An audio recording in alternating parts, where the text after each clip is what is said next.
Welcome to Toyota Time with Timmy the Toolman. I'm Sean, and today we're going to install some Solo Motorsports lower control arms.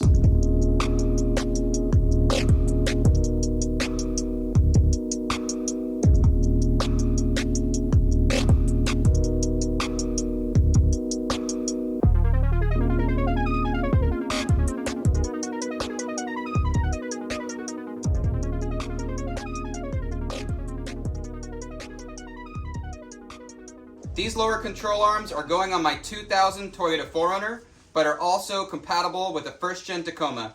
The benefits of these lower control arms is that the lower ball joint is moved an inch forward, and this allows you to fit a bigger tire and will gain about 2 to 3 degrees of caster. All these plates are CNC laser cut and CNC bent out of 3/16 inch steel. The craftsmanship is superior, you can tell from these welds, and the interlocking ribs have been added to strengthen the box design. These stock length lower control arms will come standard with threads for factory bump stops and have an integrated strike pad for an air bump if you wish to do that mod.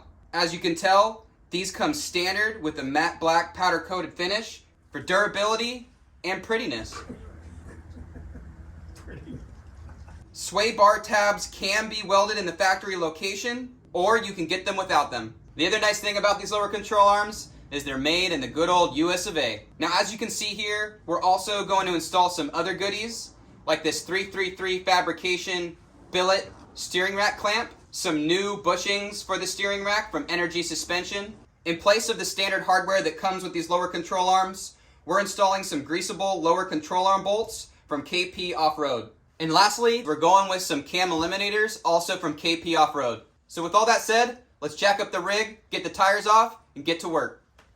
The first thing we're going to tackle is loosening the steering rack so we can pull it back to clear the lower control arm cams, since the steering rack will get in the way. So what we're going to do is jump inside the rig and lock the steering wheel first before we start messing with it. We're going to remove these outer tie rods. First we need to remove this cotter pin, and next we're going to use this puller kit so we can separate the ball joint from the knuckle safely without messing up the boot. So we got a set of dikes. We straighten out the cotter pin, and then we're gonna lightly clamp onto it and lever it out. We got our little 1/2-inch stubby M12 Milwaukee with a 19mm impact socket. I got my little spudger tool in here just so I could kind of manipulate the boot down a little bit to get the teeth or the tines of this puller in place without capturing the boot. And now I'm gonna tighten down on this rod. This particular kit is a 17mm, and I got my impact gun. I had to switch to a little wobble joint. I was getting close to the spindle. Broker free. All right, so that's disconnected. We're gonna do the same on the other side. So you'll notice I have my sway bar already removed. I've been running my truck without a front sway bar for some time now. And if you need to remove yours, we have plenty of videos on the subject, but there are 12mm fasteners here. And then of course you have your end link that connects to the lower control arm here. So get that stuff out of the way, whatever setup you have. And if you didn't remove that, it would be in your way, so you definitely have to remove that. We're gonna focus on this portion of the steering rack, this clamp. There's a nut and a bolt at the top. These are 19mm. My little gun couldn't handle it, so I had to call in reinforcements. Tim brought his 1/2-inch DeWalt over here. Make sure, is it loosening? Nope. Make sure it's loosening.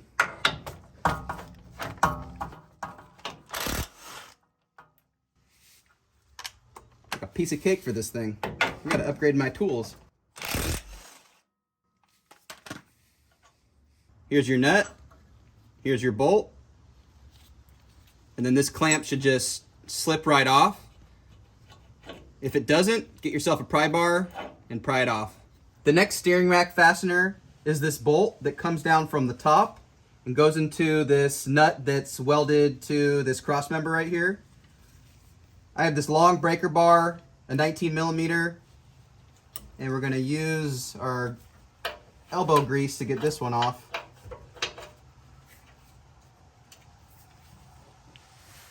Make sure that's on there good.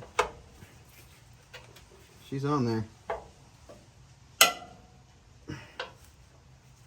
All right, so we switched to a 1/2-inch ratchet, 120 click point gear wrench flex head, in place of the breaker bar because we were running into the steering rack hardline. And so I have some extra leverage with this bar that came with the jack. And that way I'll be able to not strain myself when I turn it. There we go. There is a little bit of a risk of destroying your ratchet, so it is risky putting a breaker bar onto a ratchet, but obviously, as you saw, it does work. But you might be compromising your nice ratchet to do that. Doesn't Gear Wrench have like a lifetime warranty? I don't know, maybe. Well, we're putting the tools to the test, so Well, that's all that matters.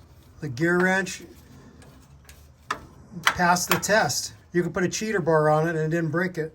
I feel it. I feel it. Yeah, it is risky. I agree, but we got away with it. So I'm switching to something a little bit smaller. So I have this flex head ratcheting box end wrench. And that way my socket or the ratchet doesn't get stuck in between the bolt and the bell housing.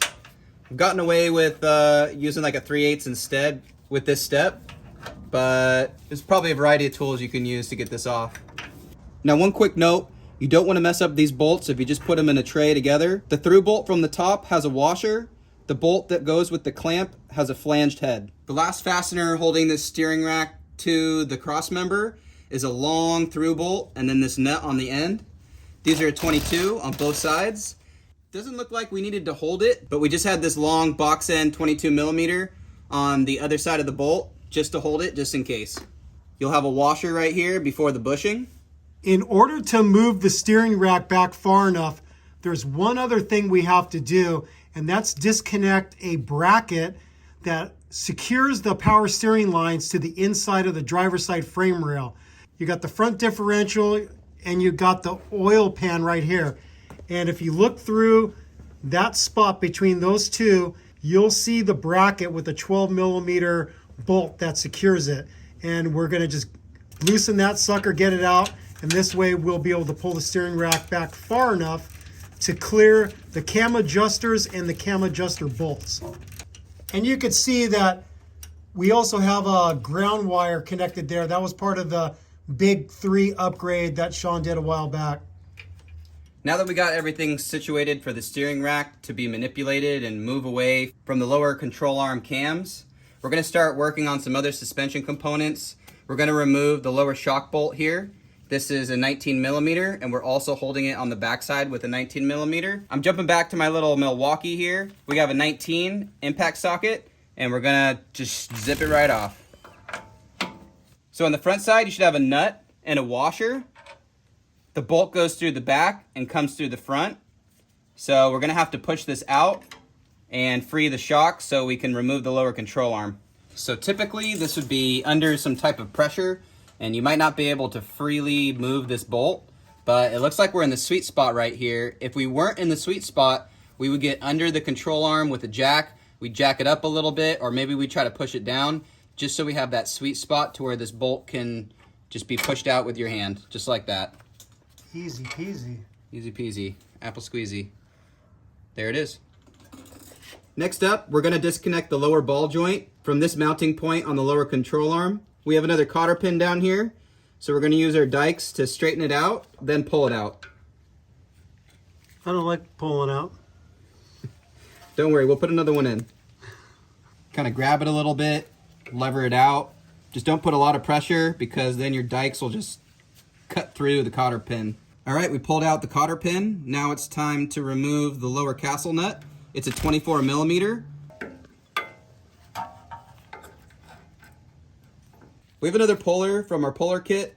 We got it captured underneath the boot. Again, you don't want to damage the boot while you're doing this. And we're going to tighten this up and separate the ball joint from the lower control arm. All right, we broke it free. So with the lower shock bolt removed, with the lower ball joint broken free from the lower control arm, all there is left to free this lower control arm is to remove the cam bolts on the front and the rear. They're 22 millimeter. So we'll just pull the back cam adjuster out. And let's see if we got movement here. Oh yeah, no cutting necessary on that one. Woo! So typically these get seized, so be prepared. Get yourself a Sawzall. We have had to do this in the past, and we have a video where we had to cut these out. So if yours come out freely like this, consider yourself lucky. If not, prepare yourself for the inevitable of cutting these things out and giving yourself a whole lot more work. So I don't want to speak too soon. This other one could be seized, so I'm going to put this one back in just so it holds it in place. And we're going to work on the backside now. Before we move any further, it's important to note that if you're using your existing cams for whatever reason, that you make match marks on the cam that leads over to the frame here so you don't lose your alignment in its entirety. With a job like this, replacing lower control arms that push the ball joint 1 inch forward, you are going to need an alignment regardless, but at least it will be close enough to where you're able to drive a little bit of a distance without it going all over the road. It's a little bit stiff on here since this thing has never been removed. So I'm going to get in here with the pry bar and kind of pry it away, give it some movement. So this bolt right here is giving us a little bit of grief. I'm going to knock it back a little bit with this brass drift. So I'm going to put it in the hole and start hammering. At this stage, we want this bolt to be driven out all the way for 2 reasons. One, we're going to have a lot easier time manipulating the steering rack to clear this lower control arm bolt. And 2, while we're in here, we're actually going to be replacing these bushings. We have a video on this, so we're not going to show it in this video. But the problem is the diff drop is not allowing the head of the bolt to clear. And so what we're going to do next is remove the diff drop, which will allow us to remove this bolt, which will allow us to manipulate this steering rack better. Diff drops are made differently, so the hardware that you have might be different. But we have a 19mm on top and bottom. And so we have a wrench on the top to hold the nut. And on the bottom, we're going to zip out the bolt. We're going to do the same on the passenger side. All right, diff drop's been removed. Then this bolt had room to clear. I just kind of put it right in here just so I wouldn't lose it, but it's not supporting anything. Now I can fully move it back. So now I can kind of manipulate the steering rack, support it with my hands, and start to remove this lower control arm bolt.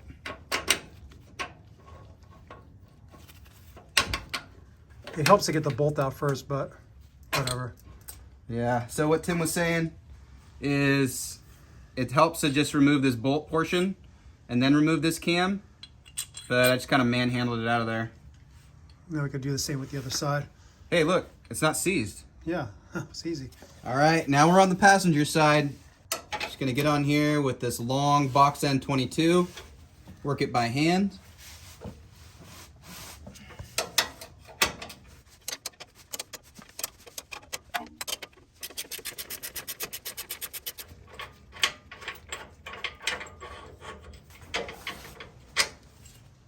On the passenger side, where we're at right now, nothing's disconnected. We just started with this rear lower control arm bolt, and now we're gonna go back and get everything else disconnected so we can get this passenger side lower control arm removed. We're on the passenger side, and we got both of the cam adjuster bolts out, and then we pulled down on the lower control arm to get it off of the stud of the lower ball joint, and now this thing is just hanging here like you see. So you have to pull the steering rack back far enough, support it, while also working one of these out.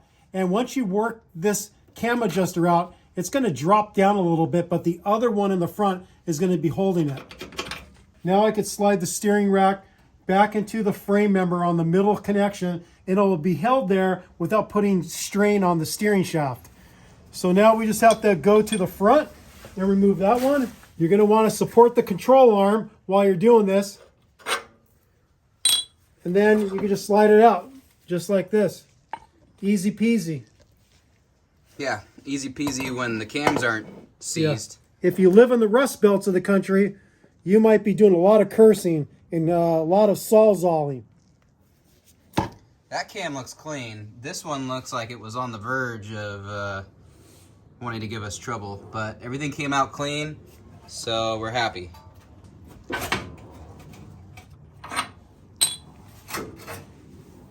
And the other one. So to prepare our lower control arms for installation, we got to install the bushings. All these bushings on this 3rd generation 4runner or 1st gen Tacoma lower control arm set are the same height. So everything's the same. So you don't have to worry about which side you put it on or whatever. We're going to grease the inside only where these slits are, where the sleeve interfaces. You do not want to grease the outside where it fits into the lower control arm mount.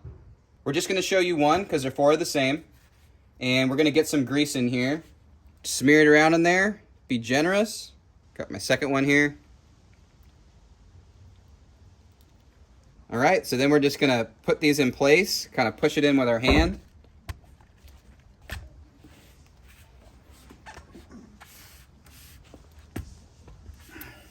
I'm going to grease up the sleeve as well.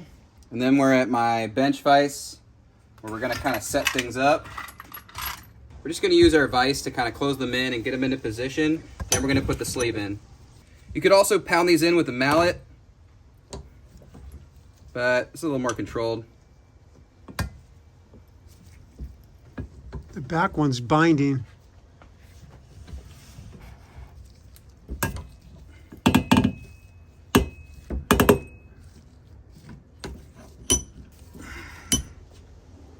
Now we're going to get the sleeve in. We greased it up pretty good. We got it fit in by hand, just a smidge.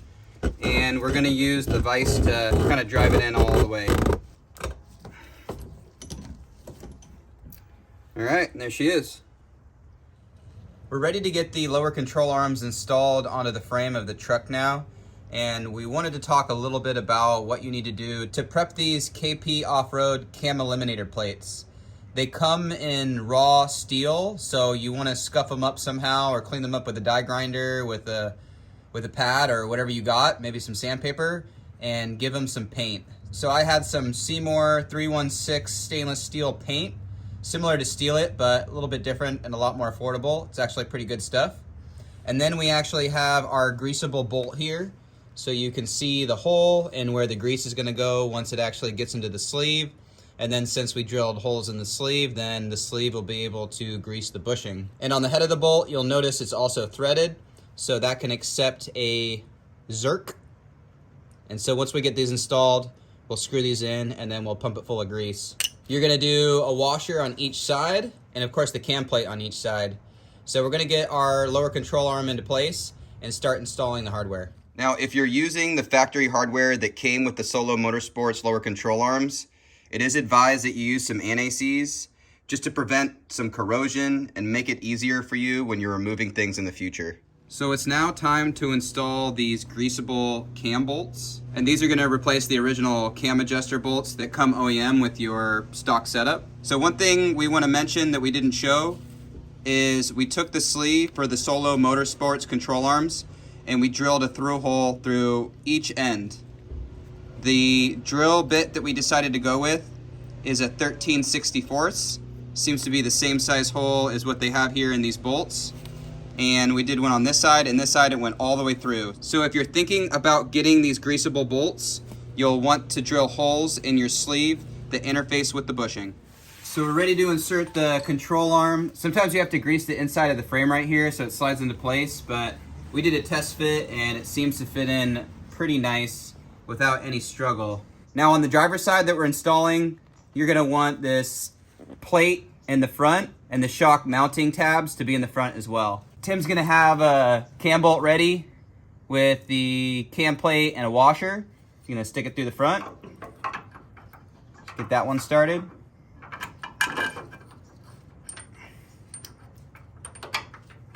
All right, push it through. All right. And then we're gonna get the back side and we're gonna push them in through the front. If you're installing the hardware that comes with the Solo Motorsports lower control arms, then you'd wanna install the front one from the front and the rear one from the rear so it doesn't make contact with the steering rack boot.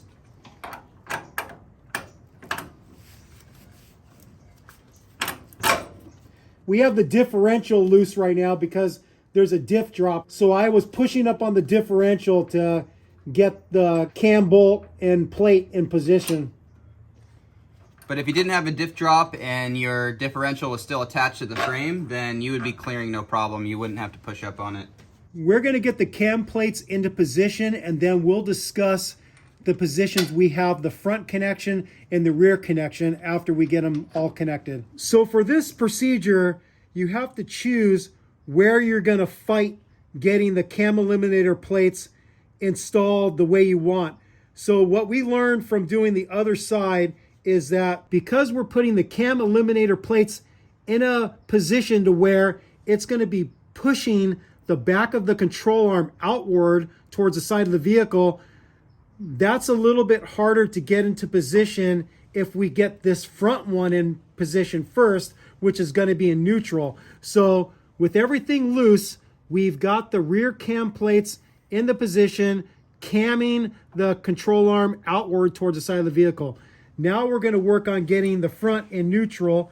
And what we found is that there's a nice little hole in the frame here.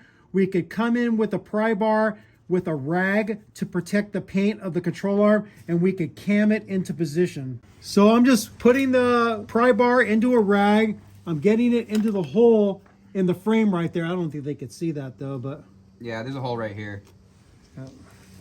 then I'll just crank this over. Okay, I got that one. Get that one, and then I'm gonna turn the backside properly. can you get it? You want to pull it? Pull it a little. Let go. A little bit more. I'm still not able to fully fit it in there. Can you pry any more than that? Yeah.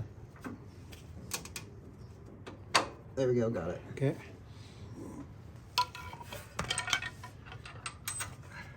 So you can see it's nice to have someone helping you.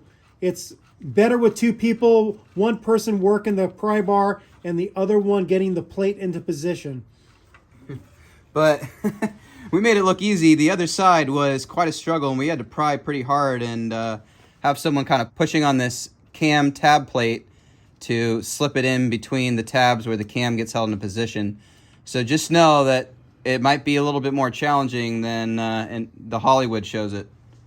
Yeah. And just remember that you want everything really, really loose while you're getting the cam plates into position. You wouldn't want to get one side connected and then start snugging up that bolt, because then you're going to make it much harder to get the other side in. So keep everything really loose before you start getting onto this with your wrenches. The other thing we want to share too is you might be encouraged to maybe hit this with a hammer to seat it fully, but that will push out the cam tab on the backside that you just worked so hard to get in.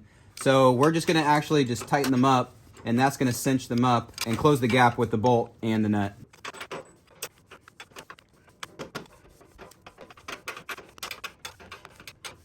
Okay, that's good enough for now.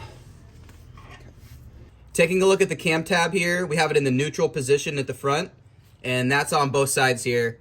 The circle or the cutout where the bolt goes through is at the very bottom. That's a neutral. Taking a look at the back, you can see that the cutout or the circle is not at the very bottom. It's actually pushed out. This is the way we have it. Out on the back and neutral on the front. Now, there is no right or wrong way to put these cam tabs, but through our experience and through the advice of others, including the manufacturer of these cam tabs, a lot of times with this 3rd gen 4runner platform and the 1st gen Tacoma, you'll want the fronts in the neutral position and the rears pushed out as we have it here, just to get started. This could change as the alignment tech moves things around, but this has been proven to be a good starting point. All right, now it's time to position the lower ball joint stud into the lower control arm mounting hole. Put it into position approximately, let's see here. Oh, okay, we got it a little bit. We're gonna get the lower ball joint castle nut threaded on just loosely so everything kind of stays into place. And then we'll work on getting the lower shock mount attached to the lower control arm. We got the jack underneath the lower control arm. We do need to jack it up a little bit so that the bolt hole for the lower shock mount lines up correctly, and that means we gotta jack up the lower control arm a smidge. Okay, hold up. Actually, let it down a little bit. So the one thing about these misalignment spacers on my Fox coilovers is that they kind of want to squeeze out a little bit due to the, well, I don't know what it's due to, but they want to squeeze out a little bit, and then it doesn't really fit into the mounting tabs of the lower control arm here. So I got this little weak little clamp that's just kind of keeping them in position a little bit while we jack up on the jack, just so it slides in easier. There it goes, there it goes. So now it went into the tab, so now I can release this little clamp. And then we'll just keep on jacking until we find the sweet spot where the bolt will fit through without any force. So with this 4runner setup, the lower shock bolt goes in from the back towards the front of the vehicle. Get that started. And you can go up just a little bit more. A little bit. And then it has to come out towards you a little bit. Or I mean push in. This has a nice like flat side. So I can twist it a little bit. Oh yeah. Look at that. Okay. I think I'm gonna send it home with a brass drift and a hammer, just light tap. You really wanna have this lined up. You don't wanna just force it, otherwise you're gonna mess up your threads, but we're pretty much there. Just light taps. And then on the outside, we have a washer and our nut. We're gonna torque this lower shock bolt to 101 foot-pounds. This is a 19 millimeter. If this ends up rotating on you, you will have to hold the backside with another 19 millimeter, maybe a box end wrench or something that can get in there so it doesn't spin on you while you're torquing it to spec. Now we could get the jack out of our way. And I think the next thing we'll work on while we're here is we'll get the castle nut to the lower ball joint torqued. This is torqued to 105 foot-pounds. I got the nut cinched up mostly with my Milwaukee ratchet on a lower setting. And then I'm moving to my torque wrench to get it to the spec. And I already got it there, we just didn't film it, but anyways, it's torqued. Now it's time for the cotter pin. And the unique thing about the bottom of these Solar Motorsports lower control arms is there's not a lot of room for the cotter pin. So we ended up customizing one of them and cutting it. We didn't like it, we took it out. And so what we ended up doing is just bending both sides down and securing it that way. The reason why Solar Motorsports has this recessed is to protect this connection of the lower ball joint from getting damaged from rocks. So if you are an aggressive four-wheeler, this is going to help you from damaging your lower ball joint threads.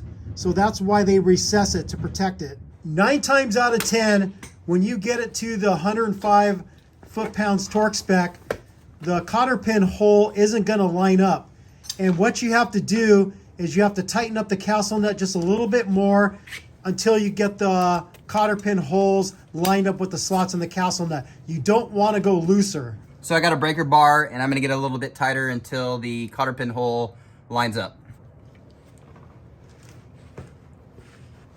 How's that looking?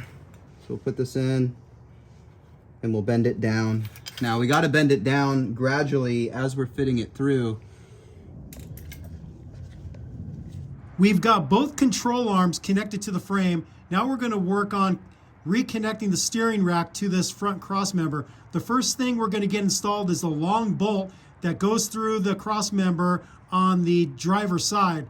So I'm going to help Sean. I'm going to push up on the differential because he's got a diff drop so he can get this bolt in. As part of this job, we replaced the steering rack bushings. This one right here on the passenger side. We replaced this one in the middle. And then we're going to put a new one right here. When you're running poly bushings, you have to put a washer that comes with the kit in between the cross member and the bushing. So that's what Sean's going to get in place right now. This is an energy suspension polyurethane bushing kit. So just going to lube this up just a smidge. Smidge, that's a lot, man. Hey, you know. You believe in lube, I guess. Yeah, just massage it in, massage it in. And then this needs to go in between the steering rack and the frame. And if you push the bolt in all the way, then, you know, you'd have to take it out to get this washer in. So don't forget that part.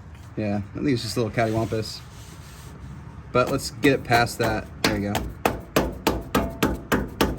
Yeah, now set the diff down. There you go. All right, so we got that bolt through. Now we're gonna get the new bushing from the kit on this side and install our 333 Fabrications billet clamp in place of the stock one. So one thing we've noticed when you lubricate the inside of this bushing too much is that it tends to slide on this, and then you have a little bit of slop. So just be mindful of that when you're lubing up the inside of this bushing. So we got the bushing lubed up just a tiny bit, and the flat side faces towards this cross member. Put that in place, and then we're gonna get our 333 Fab billet clamp into place. And you'll notice one side's higher than the other. This side is gonna go onto this stud, if you will, this bolt sticking out.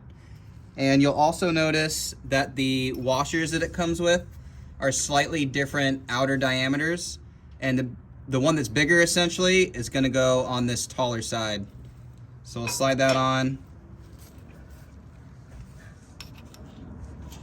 Put the washer on. And then we're going to start to cinch it down and get the bolt in from the top with the washer they've supplied as well. So one thing you might notice if you are replacing the bushings like we did is that this thing might not go in as easily as it did with the worn stock bushings. So a little bit of persuasion never hurts. And it's going nowhere. Quick. It went in a little bit. Did? Yeah. It's kind of hard to get a swing at this though, you know? Yeah. Might need to suck it in on both sides here. Yeah, I just wanted more threads here. We could actually just get the nut on there and gain a little bit of ground. So we don't have the washer on this side on yet because we don't have enough thread sticking out. You'll notice the gap here. And we do have the bolt sticking out okay on this side. So we're gonna use the threads that we have right now just to suck the rack back into place, because this newer style bushing is, well, it's just kind of preventing it from sliding in very easily. So if you didn't replace your bushings, you had the OEM rubber bushings, or maybe these had been installed for a while, if you switched them to poly, then you probably shouldn't be fighting this as much as we are. But this is what we're gonna do to suck the rack into place. On this driver side, you gotta put your big washer and then your nut on. So the right method to get all these bolts in with the steering rack is you snug down both of the sides here, and then this one will line up after you get those snug. Now that we sucked this steering rack in a good bit, we're going to actually put in the supplied washer, because now we have enough threads to actually fit it. So now that both sides are sucked in, I should be able to get the center bolt started from up above. Remember, this is the bolt that has the washer. It's the shorter bolt. This one that attaches the clamp to the passenger side is a longer bolt.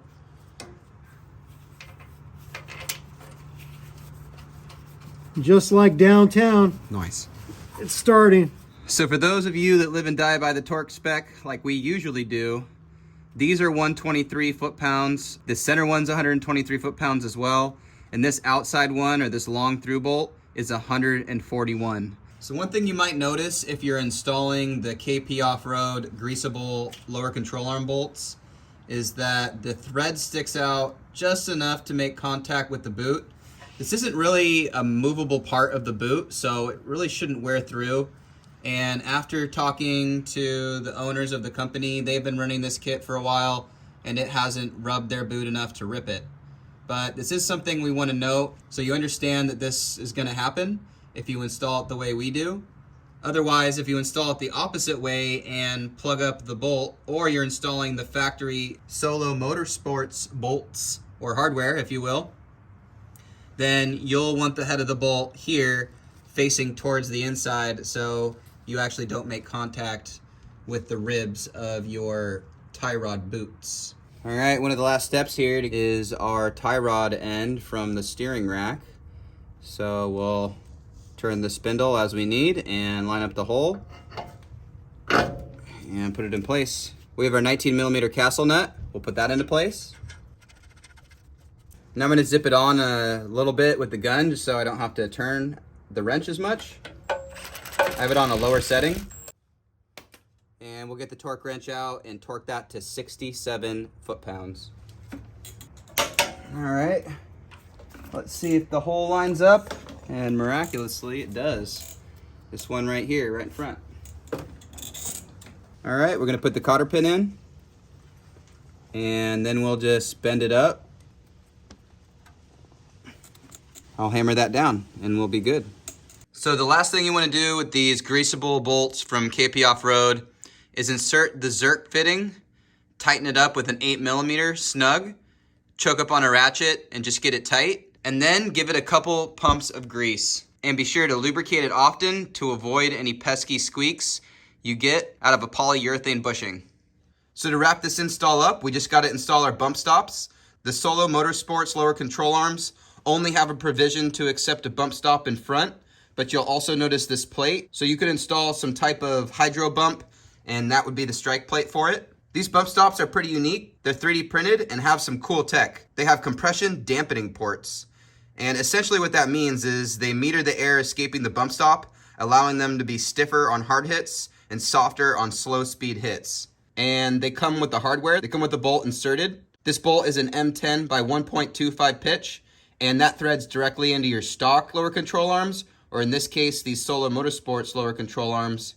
And the head of the bolt is a 14mm. You'll put a little thread locker on here, screw them in by hand, and then tighten them up with a ratchet.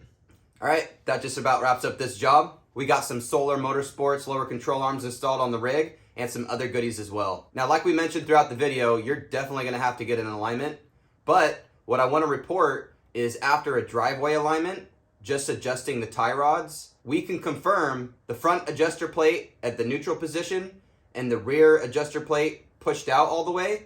That seems to be pretty darn good.